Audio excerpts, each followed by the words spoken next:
So recently you'd have seen, well, I hope you'd have seen that I built what I called like the ultimate beach basher. Something for the beach, something that's going to kick the sand up. And it was this Habeo SS Truggy, the caged version. Nice wide stance, nice sand paddles on it, and it ripped.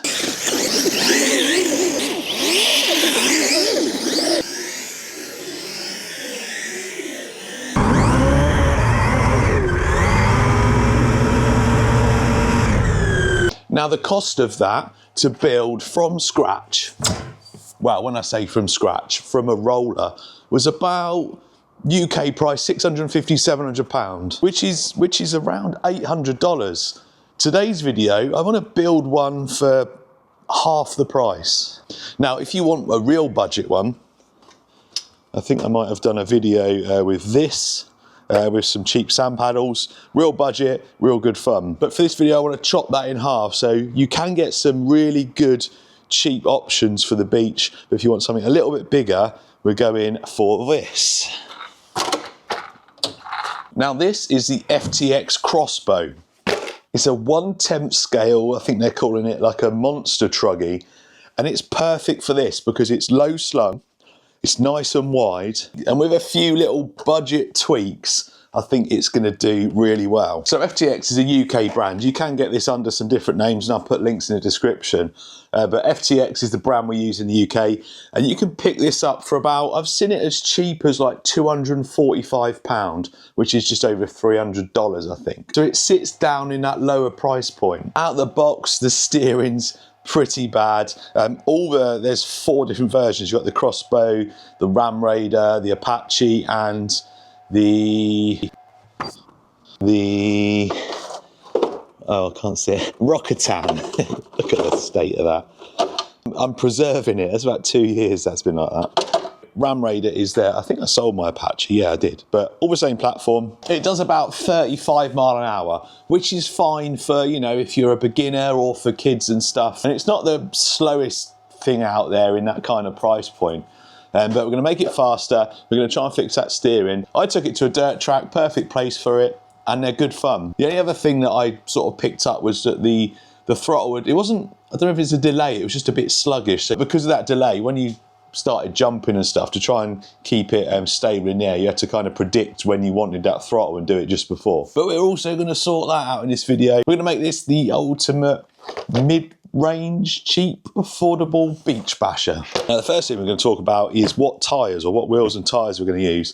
Now these are from Upgrade RC, which is an A-Main Hobbies brand. Not sure you can get them in the UK. I got these direct from A-Main. I think they cost me maybe $39 for a pair, so that's about 32, so about say £60 UK price for the pair. They come with various different adapters. I bought them because I wanted to use them on that truggy that I built, but the inside of them is quite small, and with a 17mm hex you get various adapters and you can take the whole lot off and just have a 17mm hex, but it just wouldn't clear all the suspension components or the steering components. This is 12mm hex. You get some nice long adapters with a 12mm hex. They should fit on there fine. I really like the look of these. They look slightly different to your usual like sand paddles or snow paddles.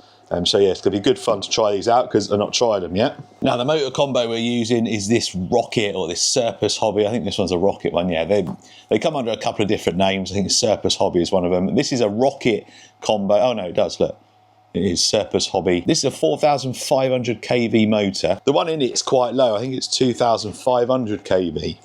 kV is a reference to how many revolutions per volt. So a 3-cell LiPo, which we're going to run this on, is 11.1. It's actually about, I think it's 12.6, but the actual running voltage is 11.1. So basically 4,500 by 11.1, you'll get a nice solid 50, well, it's just under 50,000 RPM. The motor in it would give you around 27, 28,000. So it's probably not going to double the speed because there's a few things that come into it, physics, gearing. This will generate a lot of heat if you overgear it. It's going to be on sand, so there's more resistance, so it's not going to double the speed, but what we're aiming for is probably just over 40 mile an hour would be really good. You could even run this on a 2-cell LiPo, which is 7.4 volts, and it's still going to be a little bit quicker than this is stock on 3sale. The servo that comes with it, again, all of them come with just like, I think it's only about 6 kilogram, maybe plastic geared. It's slow, it's sluggish, it hasn't got much steering angle. I think that's just by design. So we might see if we can sort something out with that, but if not, we'll just have to make do. Servo pretty bad, and we are going massively overkill on the servo because that's all I've got to fit in there. I will add that to the budget. However, you could probably half the cost of that. It's about £40, maybe about $50. You could probably half that and get a decent servo in there, but I will add that just to be fair. So it's the exact cost of this build. Now, something I am going to do, let's presume you bought this brand new, straight off the shelf to do this conversion. The motor, the ESC and the servo, you could take it all out, you could sell it, you could get some of your money back. What I'm going to do with that is I don't know how much you could sell it for. I guess it would vary depending on what people wanted, but that's a Hobbywing ESC and not a bad motor. So let's assume that the cost of that would be the same as removing all the electronics and the servo and selling it. Or we could take the cost of that servo off. Either way, let's claw back £40 from the budget through the selling of the new parts. I mean, you could also sell the wheels, but I think it'd be a good idea to keep the wheels because when you're not at the beach, you can use it elsewhere. So swapping over this should be relatively simple. And if you've not done anything like this before, this isn't a tutorial on how to upgrade it. I've got one somewhere on the channel and I'm in the process of doing another one, but it's just as long as you remember what screws you take out and you should be able to put it back together, and there's probably loads of other stuff on YouTube of how to do things like that.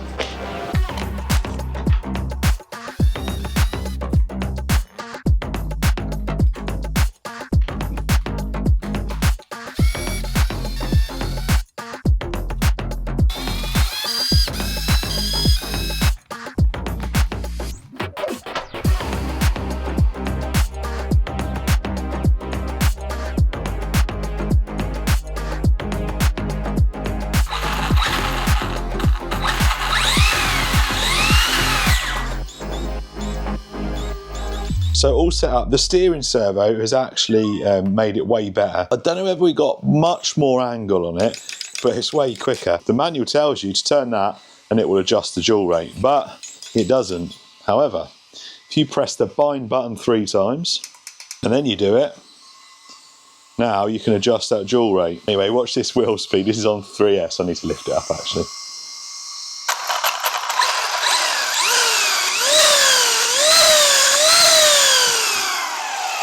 The stock gearing, but I don't know how much that's going to cope on the sand. We might have to run 2S. I'm not sure, but we'll give it a go. Anyway, the best bit now, getting these wheels on.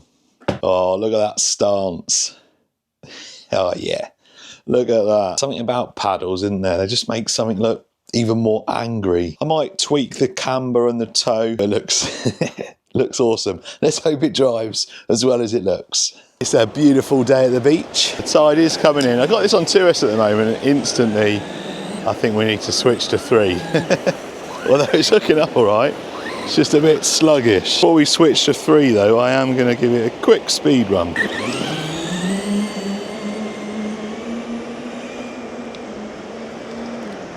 Oh, not bad. Cogging a little bit. I think this motor's too much for it really. Should have probably gone down to maybe 3,500 kV, but those tyres are pretty quiet for paddles. Oh, 31, that's not actually too bad. If you think we managed, what, 34 on 3S with the stock motor, 31 on 2S on sand, that's decent. Right then. Oh, we're cogging a bit on 3. That's not good. That is not good. Definitely compromised it with that motor. Although, once it gets going, we're all right. Don't like that soft stuff. Oh, popped a little wheelie then. It's got enough punch to pop them wheels up.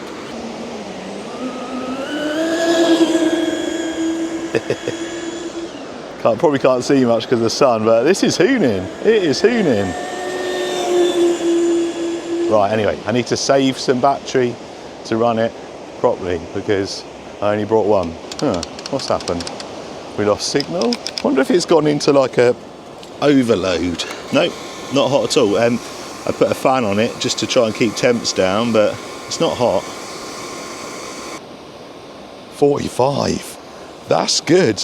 I've just bought a 6S Abeo down here, and I've done 50. See how it goes on the softer stuff. The 80 amp ESC I put in it, I was going to put 120 amp in there because they're actually not that much more expensive, and it might have, yeah, might have helped it. Come on. And you can run them up to 6S. Not sure this motor would like 6S, but as long as you keep it rolling, you're good. Obviously that's not ideal, but that mistake on the motor's on me. It hoons, it's nice. Uh-oh, is that smoke or sand? I don't know if that was smoke or whether that was sand. I may have made a massive mistake here. Well, nothing's getting hot.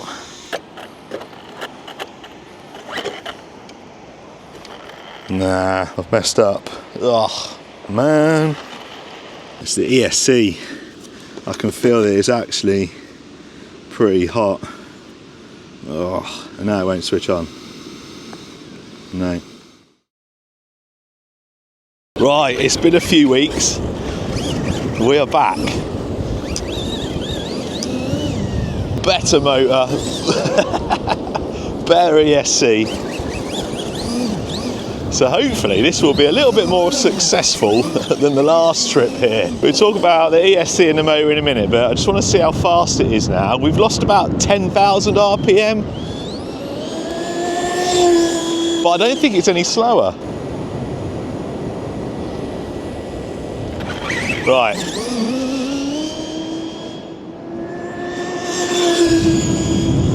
Certainly looks as fast. What did we get? I can't remember, it's been too long. 42 was it, or 40 something? Let's have a look. 43. I think that's pretty much exactly the same speed. So the big test will be on the soft stuff. That's where we had the issue with the other motor. So this motor in this thing is much bigger. Yeah, there we go. So it can cope with the load on it. Look at it, it's just popping wheelies. Way better. This is where you need a centre diff really. That other motor, if you notice the fins on it when I showed you it, what actually that motor is not what it looks like. It's a lot smaller. The fins on them mean the rotor is smaller than what sort of like the actual motor can size is. So that paired with the smaller ESC, it just couldn't cope with the weight of this thing and like the resistance on the sand. Whereas now we've got a motor that's the actual proper size that it says, 3660 or whatever it is. We're less KV, but as you can see, it's much more punchy. It's actually hard to drive. It just wants to pop that front up all the time. It's fast though. These tyres are doing a great job. A great job of ploughing the sand. Oh, this is a monster.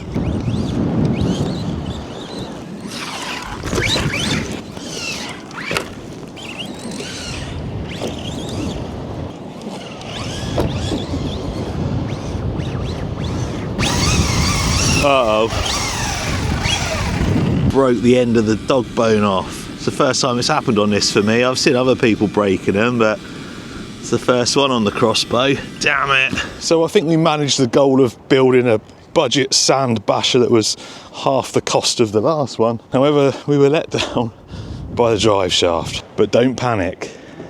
We have a reserve. One of my favourites of all time, my wide granite. Now, with some Proline paddles. This isn't one of the new granites. This is one of the originals with the armour system in it. I've not been to the beach with this yet, but it's going to be awesome. Super wide stance, super stable, armour durability. Yes. Should we see how fast it is? What was it? 43 to beat.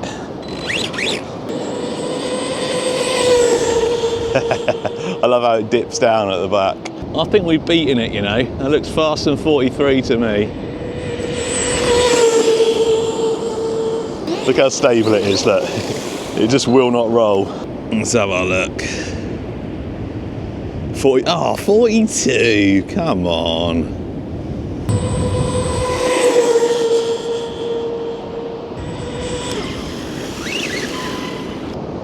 Now I didn't bring this because I knew that the FTX was going to break.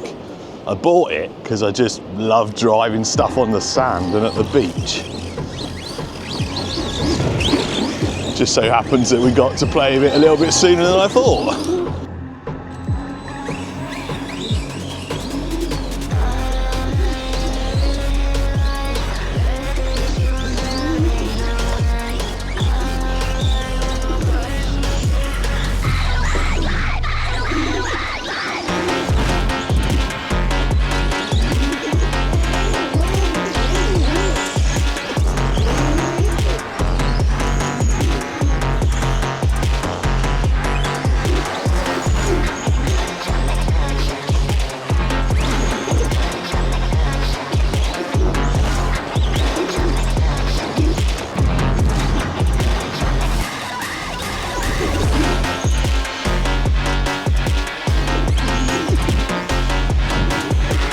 Oh, I love this thing. I'm actually going to cost this up. Let's see how much.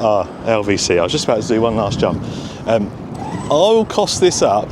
Let's see how close it is to that crossbow total. Because this is all stock apart from Creighton 4S stuff to make it wider and obviously them wheels. So, yeah, let's find out how much this thing costs. So I priced it up. I priced them all up and then I left a bit of paper at home that I'd put all the prices on, so I can't remember exactly, but basically the cost difference between that and that is quite significant. This was like 300 and something, this was 400 and something, close to 500 I think, and this was like £650. I think that's like $800, so quite a big difference. This one out of all of them, the craziest, the most powerful, the most expensive. I had like the best time ever at the beach with this thing. This one, it was fun. It actually worked out a little bit more expensive than I thought it would be, even though the motor and ESC combo is quite cheap. I think getting that ESC and motor combo in just a stock one would make this thing a lot faster, probably a lot more fun. However, those drive shafts, first problem I've had with this one, I did have an issue with the Ram Raider, but first problem I've had with this one, they might hold up, they might not, but it will certainly be an improvement. And it's a really cheap combo. My wide granite, probably still my budget favourite, even though it's not that budget, it's still a fair bit cheaper than that. Super wide, super stable. And if you're following the Armour 2-in-1 saga, this has got the Armour BLX 100 ESC. Ran absolutely faultless on the beach, same battery I used in my review of the new Granite, didn't cut out, and when it did go into LVC, it had 7% left, and I think that was like 3.5 volts per cell. Absolutely spot on. But I think if we look at actual budget rigs, I don't think you could beat this. I've seen them on AliExpress for about £80, £100. These wheels cost a tenner, which is about $15. Brushless, I think it done like 50 mile an hour on the beach as well. So if you don't mind that smaller scale, this thing's an absolute ripper, and well, it's very cheap compared to these.